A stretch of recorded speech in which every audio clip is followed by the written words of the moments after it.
6. We have just 2 days remaining of this chaotic start to the new year, but there are some glimmers of hope and some resistance across the country that I want to talk to you about today. Here on the Ignition News, we typically cover 5 to 6 stories that I think you should know about in order to be equipped to better fight fascism in the United States of America, but also to keep your finger to the pulse of truth as the media ecosystem is becoming increasingly cowardice, bought by the billionaires or just algorithmically suppressed.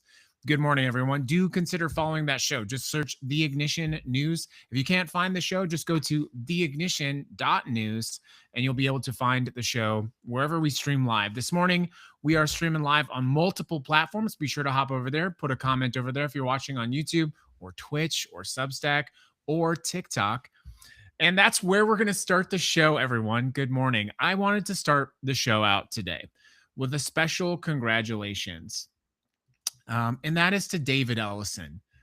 If you know who David Ellison is, let's actually pull up some details for the fam. Let's do it. I'm excited.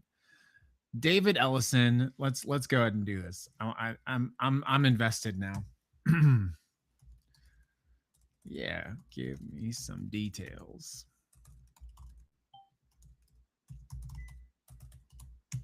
It's a casual show, in case you haven't noticed.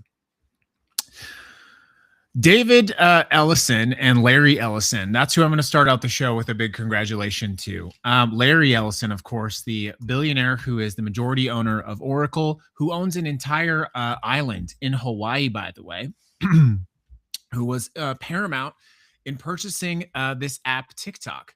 Of course, Ellison owns a significant stake in the company Oracle, which has a huge role in the backbone of the internet infrastructure. Let's see. He's worth, for about $400 billion. His family's joint ownership of Paramount Skydance, he basically handed to his son. And he purportedly guaranteed $40 billion to purchase Paramount, by the way.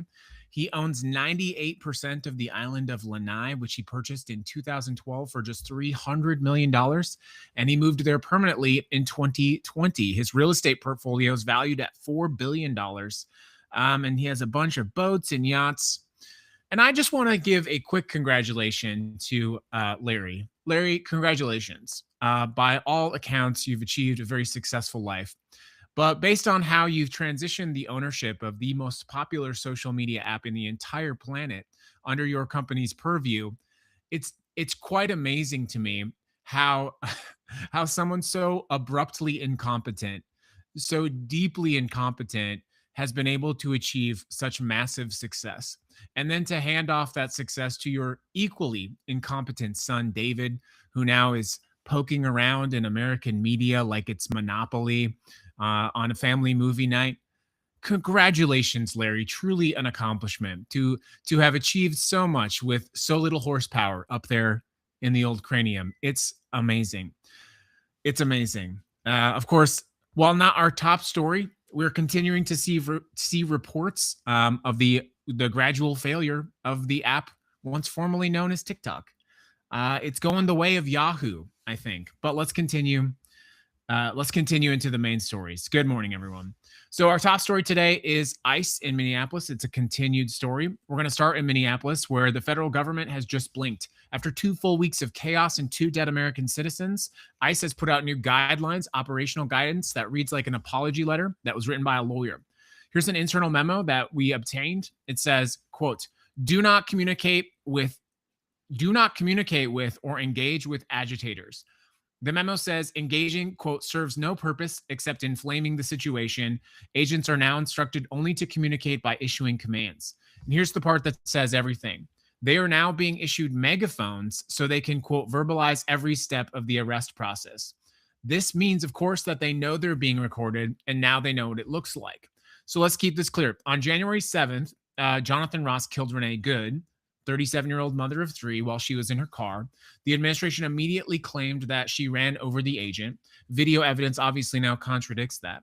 On January 24th, federal agents killed Alex Preddy, an ICU nurse. He was recording operations legally. Agents took his legally carried firearm and disarmed him, then shot him in the back multiple times. And even before there was a proper investigation, the political machine went to work, with Stephen Miller calling Preddy a, quote, would-be assassin and a domestic terrorist, Kristi Noem echoing those claims. But of course, evidence has undermined that narrative, now showing that he was disarmed. So now they are scrambling to try to recover the narrative, if that's possible at all. So ICE says operations will, quote, focus on immigrants with criminal charges or convictions. They have said this before, by the way. That ends the broad sweeps triggered. This ends the broad sweeps that have triggered legal challenges. Bovino, of course, is out. He's now demoted and heading back to California. Rumors on the street are that Bovino is going to retire. And then Trump's border czar, Tom Homan, is taking direct control of Minnesota operations. Replacing Greg Bovino with Tom Homan. What a win. But here's what the memo does not address. Apparently, ICE has been operating under a secret directive issued on May 2025. We've discussed this before, but that directive allows people to enter homes without judicial warrants. That is not just tweaking a policy, that is a blatant violation of your constitutional rights. And of course, the president has threatened the Insurrection Act, and there are 1,500 active duty soldiers in Alaska reportedly on standby. Now, we don't know if that's on standby for Minnesota or for Greenland, but this is not a change of policy. This is damage control. This is the administration being caught on camera killing American citizens. Moving on to Philadelphia, the Fuck Around and Find Out Coalition. DA Larry Krasner just launched what could be the most important legal coalition against federal officers in decades. It's called FAFO. It's called the Project for Fight Against Federal Overreach. Okay, that's clever. The acronym is FAFO. Obviously, you know what that means. Fuck around and find out. So local and state prosecutors from places like Minneapolis, Tucson, Austin, Dallas, and some cities in Virginia are combining their legal strategies to fight federal agents who break the law. They're talking about charging them with things like murder, obstruction of justice, evidence tampering, assault, and or perjury. Here's the blunt assessment from Krasner. There's no magical cloak that protects someone who disarms a person and then shoots them repeatedly. There's no immunity shield that makes killing a young mother automatically legal. Vice President J.D. Vance, obviously, it claimed that they have absolute immunity. But these FAFO prosecutors, they are legal experts, and they are calling that claim absurd. Is it hard to prosecute federal officials? Absolutely. Are they going to try to do it anyway? Yeah, they are. And it's already moving. Here's what we know. Hennepin County Attorney Marty Moriarty filed suit with Minnesota's AG to prevent destruction of evidence connected to Alex Preddy's death. They also have the following infrastructure. This is important. They launched a public website, federaloverreach.org. They are fundraising through a nonprofit. And they have a February meeting to get things kicked off. Their longer-term goal includes investigations and prosecutions. I want to just pause. Excuse me. I want to pause on how remarkable that is, that you have a group of prosecutors essentially stepping outside of the existing framework, creating an organization, creating a structure, and then creating a fundraising structure in order to sort of prosecute these federal agents outside of the protections that they have been alleged to have. Pennsylvania lawmakers have threatened consequences. The mayor and police commissioner are pretty frustrated with Krasner, but he's not backing down. And why this matters is important. When the federal government refuses to police itself, when it refuses to hold itself accountable, well, someone has to step in and do that accountability. Someone has to FAFO. That's story number 2. Good morning, everyone. Welcome to the Ignition News. I see that TikTok apparently is still having troubles. I want to remind you that we are streaming live on other platforms. We have Substack fired up. We've got YouTube and Twitch. The audience is over there building. The billionaires can try to shut down the American resistance, but we will grow like a weed. The seed of our resistance will blow in the wind. We will find a place to plant. And the thing about a weed, my friends, the weed grows in the most hospitable of places. It grows exactly where they say it shouldn't. So if you're a little bit frustrated with one app or the other app, well, be like a weed. Grow somewhere else. The next story. We're getting a lot of actual sort of frustration in the actual GOP. Quick check, how's it over on Substack, by the way? How are you doing over there on Substack? Tom Tillis in North Carolina has been really all hands on deck, guns a-blazing. Tom Tillis of North Carolina became the first Republican to publicly call for the resignation of Kristi Noem. He did not pull any punches, by the way. He said that what happened with Kristi Noem in Minnesota should be disqualifying. Then he went after Stephen Miller, saying Miller branded Petty a terrorist before they even had the incident report. Tillis called it amateur hour at the worst and said, Stephen Miller never fails to live up to my expectations of incompetence. That is a Republican senator. There's a Republican senator saying that about Stephen Miller.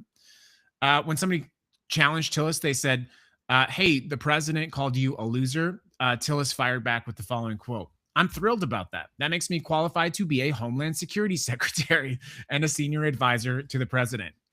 Damn, that is aggressive. So what's happening in this context, obviously, is the following.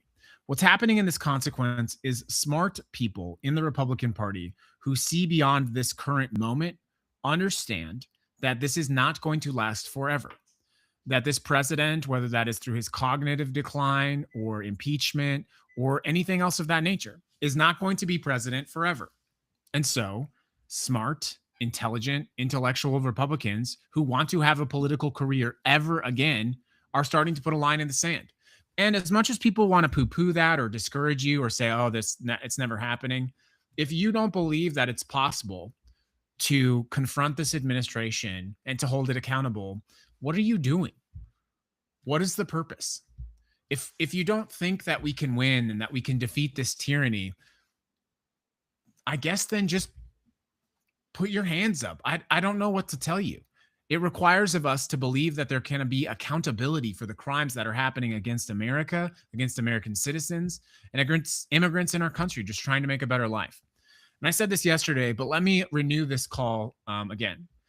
If by some way or some chance this broadcast gets outside of the increasingly walled gardens of the United States and you live somewhere else, if you live in a different country, do not come to the World Cup. Do not come to the World Cup. You are not safe here.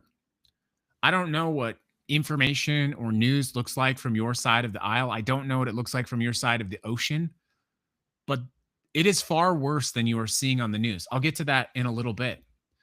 What's happening in Minnesota is far worse. Let me just give you some information. This is from someone on the ground in Minneapolis talking about this yesterday. Just a little snapshot, okay? If you stand in one place long enough in Minnesota, you are inevitably going to see ICE agents interacting with the public. Like if you just stand in one place in Minneapolis long enough, you will eventually see ICE agents. People talk about how they're at bars and they're like at a bar watching a football game and like a referee's whistle will go off and everyone in the bar stands up and they're like panicked. The sounds of helicopters almost never stop in the city of Minneapolis. They're constantly under assault by federal law enforcement, even with these new quote unquote guidelines. And what we're seeing is so suppressed. And that's just one city. And so I will renew this challenge to you. If you are from outside of the United States of America and you're considering coming to FIFA, don't come to the World Cup. Number one, it is your duty as a citizen of our shared planet to put pressure on this authoritarian administration. Number two, you're actually at risk. No one in this country can guarantee your safety from these masked Gestapo agents terrorizing our streets. And our legal system and our politicians are not going to be there for you if the Gestapo arrests you on the street, does who knows what to you. We talked about this yesterday. Screams coming from these detention centers. They ship you off to some third country. Your family might never see you again. Don't come to the United States. I don't know how else to tell you that. Boycott the World Cup. Do your part as a global international citizen. What's happening in this country is very dark, but there is a resistance. Let's continue on to the next story. Good morning, everyone. Sorry for that, that dark that very grim story there.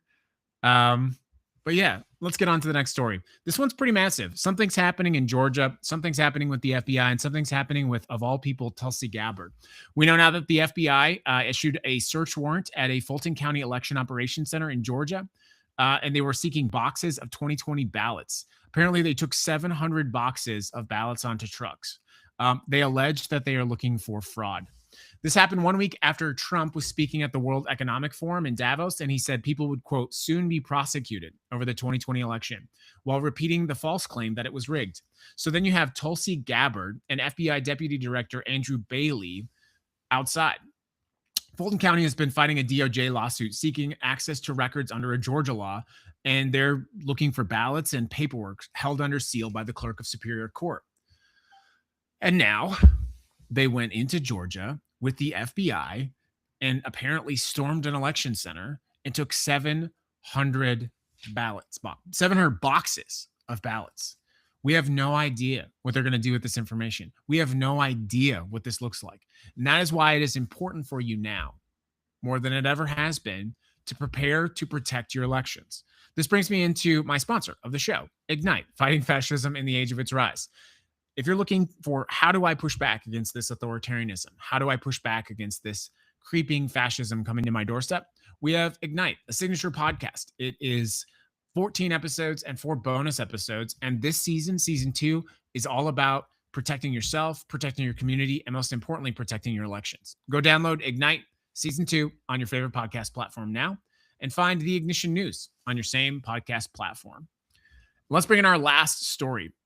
So Ken Klippenstein broke some exclusive reporting yesterday. He's apparently confirmed that there are these massive sweeping lists of people. The government is, I mean, we always talk about the government keeping lists. I mean, that's been a thing as long as anyone has been alive.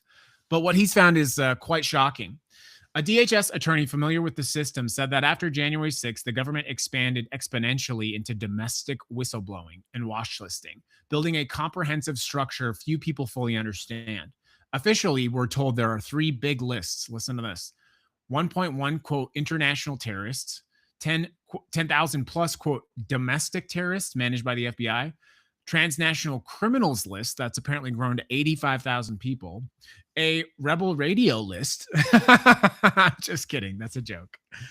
But Klippenstein also reported that there are secret tools and lists of code names like Blue Key, Grapevine, Hummingbird, Reaper, Sandcastle, Slipstream, and Sparta. These people are so unimaginative. My God.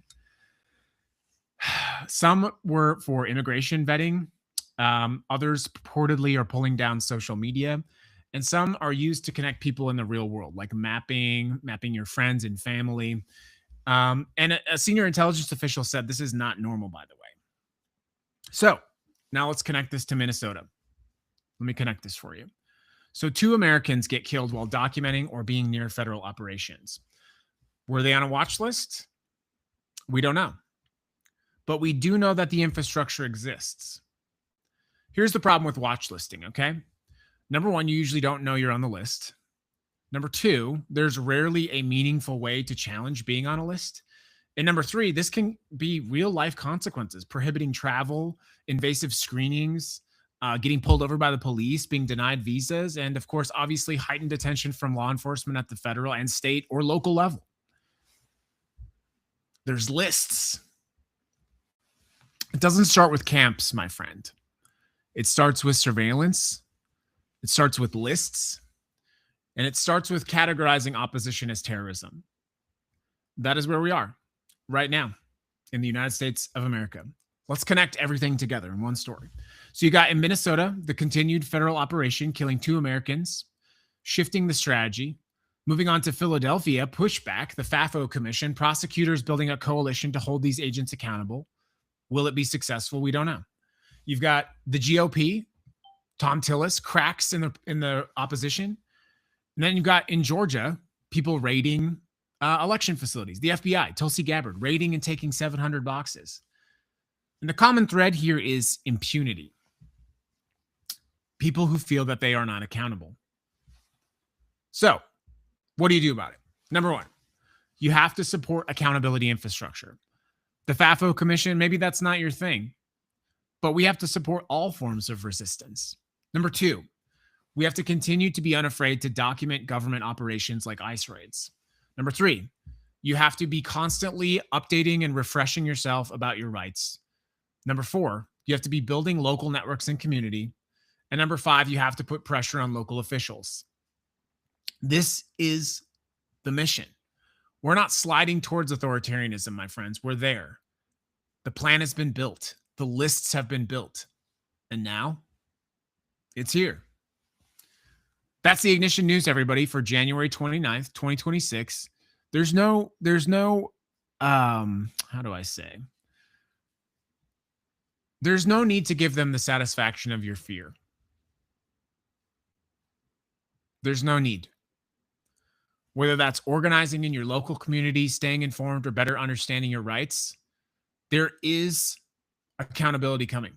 There is accountability coming. On days it doesn't feel like it, that is when you have to rely on your network the most. We'll see you back tomorrow for January 30th. This is January 29th. That's been the Ignition News. I appreciate you, and we'll see you on the next show.